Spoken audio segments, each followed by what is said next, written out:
সাধারণ মানুষের অংশগ্রহণ এই সম্পর্কে বলেছেন আমাদের সিআইটির সম্পাদক কমরেড শঙ্কর দত্ত। আমরা বলব এই মধ্যে সংযুক্ত কিষাণ মোর্চা অংশগ্রহণ করেছিল। লক্ষ্য হল গ্রাম ভারতে যাতে বনগুলো সম্পন্ন করা যায়, এবং আমরা দেখেছি যদিও টানা বৃষ্টি আছে বিরোনিয়াতে, উদয়পুরে প্রচন্ড আবার বন্যা পরিস্থিতি তৈরি হয়ে গেছে। গ্রাম ভারতে প্রতিটি বাজার আমরা কিন্তু খবর দিয়েছি, সকালবেলা সবজি আসে বিভিন্ন বাজার, এমনকি বিজেপির সঙ্গে মতাও তাতে বিভিন্ন জায়গাতে থ্রেট করেছে, ধমকি দেওয়ার চেষ্টা করেছে, তারপরেও কিন্তু কোনো মানুষ আসে।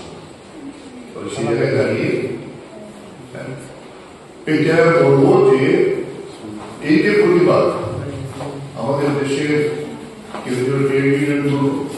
বিভিন্ন কর্মচারী ফেডারেশন এবং যাকে সংযুক্ত কিষাণ মোর্চা গোটা দেশের 500টি যুগের সংগঠন আমরা তার সমর্থনে এসে দাঁড়িয়েছিলাম।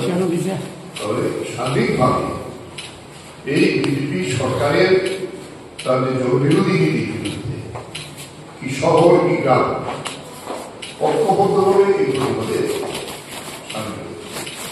এইটা একটা শিক্ষা বিজেপি নেবে কিনা ঠিক নেই, কিন্তু বিজেপি এখনো এই আমাদের রাজ্যের মধ্যে বিভিন্ন জায়গাতে যেভাবে গত পরশুদিন বিভিন্ন জায়গায় সভা করে একেবারেই ভ্রমণের সুরে সব জায়গাতে বলেছেন, বিভিন্ন বাজারগুলিতে কালকে গিয়েও সেখানে ধমকি দেওয়ার চেষ্টা করছেন।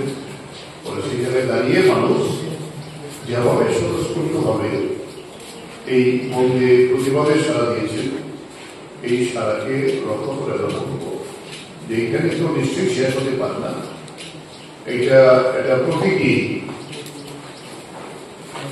সেখানে প্রতিবাদ দেশের শ্রমিক এবং কৃষকদের এই প্রতিবাদকে সামনে রেখে আগামী দিনে আরো বৃহত্তর সংগ্রামের প্রস্তুতি